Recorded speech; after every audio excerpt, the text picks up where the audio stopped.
नमस्कार भारत, एक बार फिर से सुधार इंडिया में मैं एंकर शनाया जयमाला प्लानर्स के साथ आपका बहुत बहुत इस्तकबाल करती हूँ। सभी का बहुत बहुत स्वागत है। आज का हमारा मुद्दा, आज का हमारा टॉपिक थोड़ा सा अलग है, थोड़ा सा डिफरेंट है। जी हाँ, आज का हमारा टॉपिक है उस स्पीशीज़ के बारे में जिसे सबसे ज़्यादा फेथफुल, सबसे ज़्यादा वफादार स्पीशीज़ कहा जाता है। एक ऐसी ईश्वर की बनाई हुई क्रिएशन जो हमेशा हमारी हिफाजत के काम आती है और हमेशा हमारे घर, हमारे परिवार की सुरक्षा करती है। लेकिन कई बार जब ये सुरक्षा, जब ये हिफाजत, जब ये क्रिएशन सड़कों पर मौजूद होती है तो एक आम इंसान के लिए खतरा बन जाती है। और एक आम इंसान को, चाहे वो बच्चे हों, बुजुर्ग हों या फिर औरतें हों, उनको हर बार इस मुसीबत से सामना करना पड़ता है। जी हाँ, मैं बात कर रही हूँ उस क्रिएशन की जिसे कहते हैं हम स्ट्रीट डॉग्स, जो हमारी हर गली, हर मोहल्ले में, हर बस्ती में, हर गांव, हर शहर में हमें मिल जाएगा। कई बार हमारे घरों में जब ये कुत्ते पाले जाते हैं तो हम सुरक्षा महसूस करते हैं, लेकिन वहीं जब हम सड़कों पे निकलते हैं तो ये कुत्ते कई बार हमें खतरा महसूस होते हैं। चाहे वो टू व्हीलर के पीछे भागते हुए कुत्ते हों या बच्चों के ऊपर हमला करते हुए सड़क पे काटने के लिए तैयार कुत्ते हों, कई बार इन दिक्कतों का सामना हर आम इंसान को करना पड़ता है। तो आज हम जानेंगे अपने भारतवासियों से इसी बारे में एक टॉपिक कि आखिर कैसे पिएंगे वो कि कुत्ते, मैं तेरा खून पी जाऊंगा। तो आज हम कुत्तों का खून नहीं, हम ये जानेंगे इससे जब हमें नुकसान होने लगता है तो हम आखिर उससे कैसे बचें और किस तरह से हमारी सरकार को हमारी सुरक्षा का कदम उठाना चाहिए।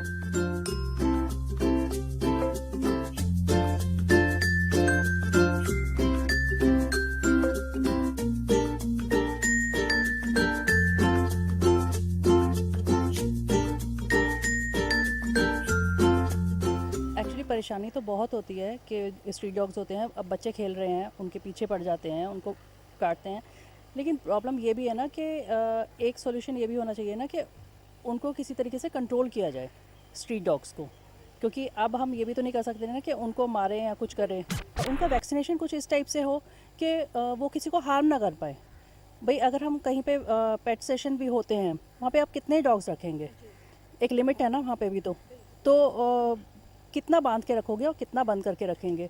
लेकिन कम से कम उनकी जो वैक्सीनेशन है वो प्रॉपर हो, ताकि थोड़ा सा हम उनको कंट्रोल कर सकें। तो ये चीज़ है। एक्चुअली हम जिस लोकेलिटी में रहते हैं यहाँ पर भी बहुत सारे स्ट्रीट डॉग्स हैं और सबसे बड़ा कॉज तो ये एक्सीडेंटल कॉज बनता है, क्योंकि बहुत बार स्कूटर स्किट होता है ड्यू टू दिस डॉग्स। और दूसरी होते हैं कई बार ये इंजर्ड जो डॉग्स होते हैं ना, इनके अंदर कुछ ऐसे बैक्टीरियाज आ जाते हैं, ये लोग काटने को कर लगते हैं। और काफ़ी बच्चों को, एक हमारे यहाँ पे है, उसको मतलब एक ही दिन में 7 लोगों को काटा है डॉग ने।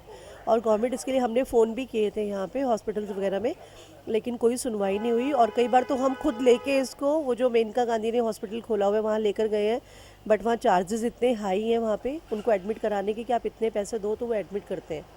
तो गवर्नमेंट को कुछ इसके लिए शेल्टर होम वगैरह बनाने चाहिए यहाँ पर, क्योंकि ये तो दिन पे दिन बढ़ता ही जा रहा है, बहुत ज़्यादा हो गया है। मतलब हमें पार्क में बच्चों को छोड़ते हुए भी कई बार डर लगता है कि कोई डॉग ना काट ले उन लोगों को। मैम काटते बहुत है, बच्चों को बाहर निकलना बड़ा मुश्किल हो रहा है। जब भी बच्चे जाते हैं कोई सामान लेने, वो काटते हैं, भागते, सारा दिन जगह जगह पोटी करते, बाहर निकलना मुश्किल करेगा। फैमिली प्लानिंग के बारे में ना कई दफ़ा सुनते हैं, एमसीडी वाले आते हैं ट्रक लेके, इनको ले जाते हैं इनको सिलाइज करने के लिए, लेकिन सुनते ये हैं कि वो फाइल में ही होता है, एक्चुअली क्या होता है उसका कुछ नहीं पता। और गंद तो इतना करते हैं गलियों में। हम तो बिल्कुल, मेरा नीचे का मकान है, चारों तरफ यानी कई दफ़ा स्वीप सफाई वाले नहीं आते, अपने हाथ से उनका गंद साफ करना पड़ता है। तो बड़ी परेशानी होती है, घर में भी घुस जाते हैं, बच्चों को काट लेते हैं, बड़ों को भी काटते हैं। तो इनका अवश्य ही कुछ ना कुछ ऐसा समाधान करना चाहिए जिससे ये कम से कम स्ट्रीट में या पार्क में ना हो। इनको मतलब कहीं भी ट्रक में ले जाके कहीं दूर जाके छोड़ा जाए, और जिससे भी पब्लिक को निजात मिले इनसे। कई बार कुत्ते पीछे पड़ जाते हैं, भागने लग जाते हैं, फिर वो मुझे भागना पड़ जाता है। कई बार तो काट भी लेते हैं, और इनको पकड़वा देना चाहिए और जंगल में छोड़ देना चाहिए। कुत्ते पीछे पड़ जाते हैं, फिर हम डर के मारे यहाँ से हम जा भी नहीं पाते, तो हम उसके लिए हमें इसको वो बहुत दूर से जाना पड़ता है। मैम नहीं मैम, बाबा जी की कृपा है। स्ट्रीट डॉग बच्चों को पार्क में काट भी लेते हैं, हम लोग योगा कर रहे होते हैं, हम बहुत ही मतलब हमारा कंसंट्रेशन खत्म हो जाता है, वो इधर से निकलते उधर से निकलते हैं। एमसीडी वालों को फ़ोन भी करा, कभी वो ले जाते हैं उठा के अपने उसमें भर के, और उसके बाद फिर थोड़े दिनों बाद सारे के सारे इकट्ठे हो जाते हैं। कम से कम 20-25 इस पार्क में यहीं पे घूम रहे होते हैं। तो क्या क्या दिक्कतें आप लोगों को? दिक्कत हमें अंदर से डर लगता है मैडम, वो काट लेंगे तो हमें 14 इंजेक्शन लगेंगे। अब लोग क्या घरों में कुत्ते पालते हैं, माँ बाप की सेवा करते नहीं, कुत्ते जरूर पालते हैं। माँ बाप को कुत्ते के समझते हैं, कुत्ते को माँ बाप ज़्यादा पसंद है। हमारे एक सोसाइटी में रहता था, वही बोला जी आप कुत्ता बोले मेरा बच्चे समान है ये, और माँ बाप को रूटीन देते थे वो, तो उन्होंने बहुत धमकाए वो, तो माँ बाप को तो कुत्ते को माँ बाप समझ रहे हो, तो ये को मतलब थोड़ी ना है, ये नुकसान भी है।